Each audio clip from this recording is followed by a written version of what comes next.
आप हमारे देश के मुसलमानों की मस्जिद पे दावा ठोक रहे हैं और कहते हैं कि उसको तोड़ देंगे, तो यहाँ क्या चल रहा है? मंदिर भी रहेगी, मस्जिद भी रहेगी, गुरुद्वारा भी रहेगा, चर्च भी रहेगा। जो 60,000 बना है वो नहीं रहेगा। क्या 60,000 बना है? 60,000 मंदिर को तोड़ के मस्जिद बनाया गया। 6 का नाम बताओ कहाँ तोड़ा गया है? अजमेर शरीफ में है। क्या अजमेर शरीफ में है? अजमेर शरीफ में मंदिर क्या है? अजमेर शरीफ में मंदिर निकल गया। मंदिर है, मंदिर है, मंदिर है। आप कौन जिला में घर है तुम्हारा? अंधभक्त को कितना भी सीधा रास्ता दिखाओ लेकिन उनको कभी भी अकल नहीं आती।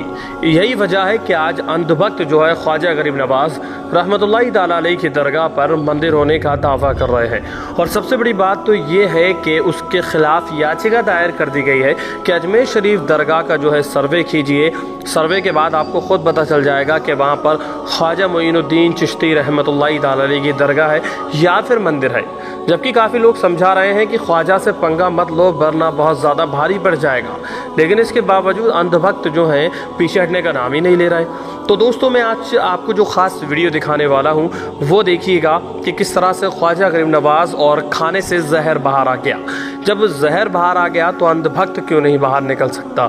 तो उन अंधभक्तों को ये वीडियो देख लेना बहुत ही ज़्यादा ज़रूरी है। और मेरा मानना है कि इस वीडियो को देखने के बाद अंधभक्तों का कलेजा फट जाएगा, मानो कि सीना छलनी छलनी हो जाएगा कि ख्वाजा गरीब नवाज रहमतुल्लाहि ताला अलैहि की क्या शान है, आपका क्या मर्तबा है और लोग आपसे कितनी मोहब्बत करते हैं। और उस वक्त में जो ख्वाजा के दुश्मन थे उनके सामने ख्वाजा का क्या करिश्मा दिखा था। तो इस वीडियो में देखते हैं। आगे चल कर के मैं आपको जो कुछ बता रहा हूँ उसको गौर से सुनिएगा।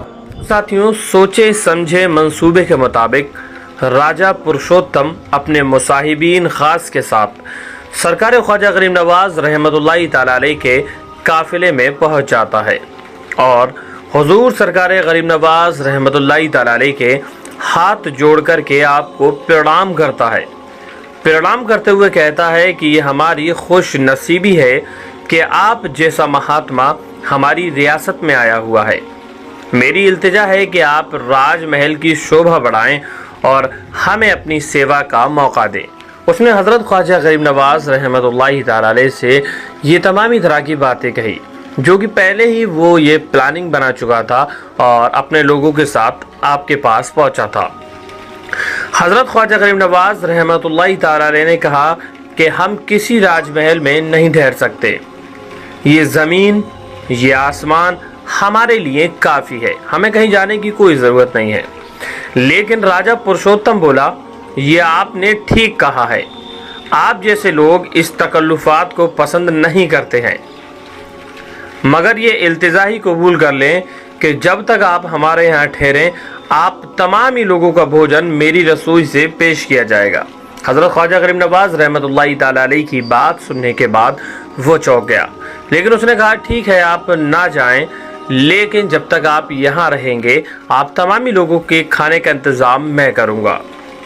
सरकार ख्वाजा गरीब नवाज रहमतुल्लाहि ताला अलैहि ने ये पेशकश जो है मुस्कुराते हुए कबूल कर ली और आप मुस्कुराने लगे और कहा, हमने सुना है कि राजपूत बात के बहुत ज़्यादा धनी होते हैं और मेहमान के साथ कभी भी धोखा नहीं करते हैं, क्या तुम भी राजपूतों की रिवाज का एहतराम करोगे? दोस्तों यहाँ पर मैं आप लोगों को एक बात याद दिला देना चाहता हूँ कि जहाँ राजा पुरुषोत्तम ने पहले से प्लानिंग बना रखा था कि हज़रत ख्वाजा गरीब नवाज रहमतुल्लाहि ताला अलैहि के साथ में ये तमामी चीज़ें करनी है, लेकिन आपने उस पुरुषोत्तम से पहले ही कह दिया कि मैंने सुना है कि राजपूत बात के धनी होते हैं, मेहमान के साथ कभी धोखा नहीं करते। यहाँ पर अल्लाह के वली की ये शान देखिए, जो आपके दिमाग में चल रहा था वो पहले ही यहाँ पर जाहिर कर दिया। पुरुषोत्तम के चेहरे का रंग उड़ गया क्योंकि जो उसने सोच रखा था यहाँ पर हज़रत ख्वाजा गरीब नवाज रहमतुल्लाहि ताला अलैहि के चेहरे के मुंह से निकल रहा था, मगर उसने हज़रत ख्वाजा गरीब नवाज रहमतुल्लाहि ताला अलैहि को यकीन दिलाया कि ये राजपूतों की रिवायत के मुताबिक मेहमानों की इज्जत करता है और वो अपनी इस चीज़ को कभी नहीं भूला। वो हमेशा मेहमानों की इज्जत करना जानता है, हमेशा मेहमानों की मेहमान नवाजी करना जानता है। लेकिन दोस्तों मैं आपको यहाँ पर बता दूँ कि राजमहल से खाने का वक्त हो गया, खाना मंगाया गया तो सरकार ख्वाजा गरीब नवाज रहमतुल्लाहि ताला अलैहि के सामने वो खाना ला कर के रखा गया। کھانا دیکھ کر کے آپ مسکرائے اور خواجہ فخرالدین رحمۃ اللہ تعالی علیہ جو کہ آپ کے قریب بیٹھے ہوئے تھے ان سے کہا ایک کاغذ خانے کے پاس رکھ دیجئے، یعنی کہ ایک کاغذ کا ٹکڑا لائیے اور یہ جو راجہ پرسوتم نے کھانا بھیجا ہے اس کے پاس میں رکھ دیجئے۔ ارشاد کی تعمیل ہو گئی تو آپ نے کچھ قرآنی آیت پڑھی اور پڑھ کر کھانے پر دم کر دیا۔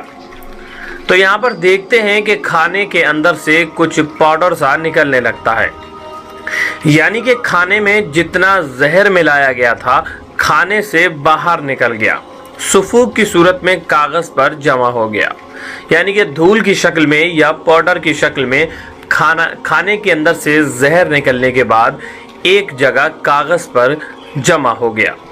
کھانے میں جتنا بھی زہر تھا کھانے سے باہر نکل گیا۔ آپ نے زہر کی پڑیاں باندھ کر کے کھانا لانے والے میں سے ایک آدمی کو بلایا اور اس کے ہاتھ پر رکھ دی، جو پھٹی پھٹی آنکھوں سے یہ سب منظر دیکھ رہا تھا کہ ہم لوگوں نے کھانے کے اندر زہر ملایا ہے، اس کے بارے میں کوئی بھی نہیں جانتا، راجہ پرسوتم نے یہ زہر بھیجا ہے۔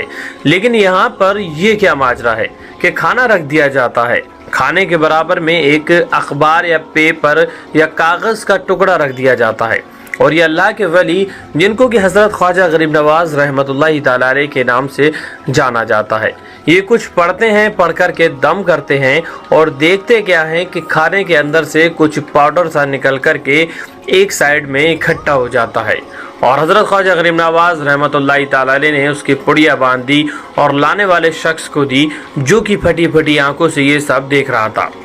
تو حضرت خواجہ غریب نواز رحمۃ اللہ تعالی علیہ نے کہا کہ پرسوتم سے کہنا کہ یہ اپنا زہر واپس لے لو، تم راجپوتوں کے ماتھے پر کلنک کا داغ ہو، اللہ ظالموں اور بدعہدوں کو اپنی مخلوق کی نگہداری پر کبھی برقرار نہیں رکھتا۔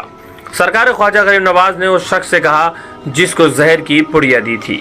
کھانا لانے والے چلے گئے تو آپ نے اپنے رفقا سے کہا بسم اللہ، اور درویش کھانے میں مصروف ہو گئے۔ یہ ہے اللہ کے ولی کی شان۔ پیارے دوستو ساتھیوں، حضرت خواجہ غریب نواز رحمۃ اللہ تعالی علیہ کا یہ واقعہ جس سے کہ راجہ پرسوتم اور اس کے جتنے بھی ساتھی تھے سب چونک گئے کہ آخر کار یہ کیا ہوا کہ جو کھانے میں زہر، دوستو ایک سوچنے والی بات ہے، کھانے میں زہر ملایا جائے یا دودھ میں پانی یا پانی کے اندر دودھ ملایا جائے تو ان چیزوں کو کسی بھی قیمت پر الگ نہیں کیا جا سکتا، خاص طور سے زہر جیسی چیزوں کو تو کسی بھی قیمت پر کوئی بھی الگ نہیں کر سکتا۔ لیکن حضرت خواجہ غریب نواز رحمۃ اللہ تعالی علیہ کی یہ شان دیکھیے کہ وہ کھانا لے کر کے آیا تھا، کھانے میں زہر ملا کر کے بھیجا تھا حضرت خواجہ غریب نواز رحمۃ اللہ تعالی علیہ کو نقصان پہنچانے کے لیے۔ دوستو حضرت خواجہ غریب نواز رحمۃ اللہ تعالی علیہ کی شان ہی نرالی ہے، اور اس واقعے کو دیکھنے کے بعد یقیناً ایمان تازہ ہو جاتا ہے کہ اگر کوئی بھی کسی کو مارنا چاہے تو اللہ کے حکم سے، اگر اس کی موت نہیں آئی ہے تو کوئی بھی اس کی موت نہیں لے سکتا، اور اس کی موت آئی ہے تو دنیا کی کوئی بھی طاقت نہیں بچا سکتی۔ اللہ نے اپنے ولیوں کو وہ اختیار دیا ہے جو کہ میں نے ابھی اس واقعے میں آپ لوگوں کو بتایا تھا۔ آپ لوگوں کو ویڈیو اچھا لگا ہو، واقعہ پسند آیا ہو تو ویڈیو کو لائک